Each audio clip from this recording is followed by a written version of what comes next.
new killer by the name of Crying Candy has gone on a killing spree and has killed many people in California. So lock your doors, close your windows, and don't go outside. June 5th, 1972. A murderer has killed many people and is still running the world. But that is just a myth, until we found the proof that it is real. Today, July 14th, 2000, we investigated their home and it was covered with the bodies of her family. We entered the basement and found a camera with a recording, empty food cans, and dirty clothes. Here's the clip from the camera. Is this thing on? Yeah? Okay. So, my name is Mike Coral. Recently, my daughter Candy went on a murder spree. I'm the only survivor left in the family. Alright, well, here's her backstory. It was a Saturday afternoon, 1972. We had moved into a new home in California.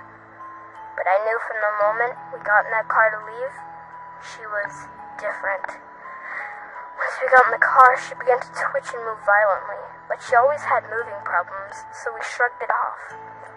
Had I mentioned we had a family dog and kitten? We also had a 5-year-old son named James. Sorry, I'm getting emotional. Like I was saying, once we got her in school, she began engaging in fights with other students and causing them to go to the hospital with knife wounds. This obviously concerned us. We grounded her for a month, but that made her pretty ticked off. And that night, it happened. While me and my wife were sleeping, we woke to our dog, Henry, whimpering in pain. So, like this stupid idiot wife she investigated. The minute she stepped in the dining room, she saw blood and flesh all over the dining room. Then, Candy slit her throat, cut off her head. The blood splattered and came out of her neck. She didn't even get to make a screaming sound. It happened so quickly. Next thing you know, Candy cut the insides out of her head and wore her. Apparently Candy skinned our dog alive and hung his skeleton on the ceiling, while his fur and flesh was all over the floor and walls. I hid in our room, unarmed, with the door wide open. Then I saw Candy, with her long t-shirt stained with blood and bones, and her pocket knife I gave her when she was 9 years old.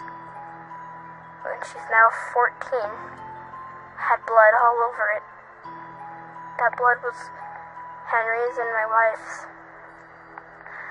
I saw Candy walk into James's room, and I silently heard her say, "Wake up, James, and join me." Okay. Then I could see her staple his neck to the wall as blood splatters. It got into the carpet and stained there. She also stapled his arms, legs, and his head to the wall. She had ripped out his eyes and replaced them with buttons from his favorite stuffed animal. The stuffed animal's name was Barry. After that, I blacked out. The next day, I woke up in the basement.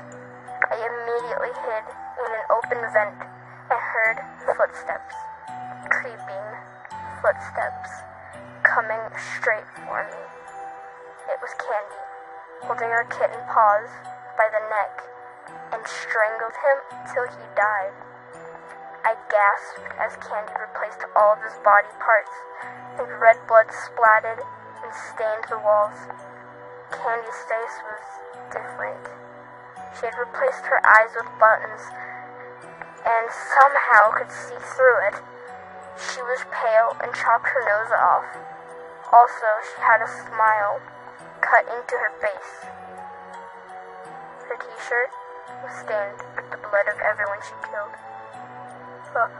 Oh no, she's coming. Send help! Send help! That's all the videos here. But at the end, when she attacked him, you see a faint chip of her weapon fly off. And here in my hand is that piece. Well, tune in next time for Old Murderers.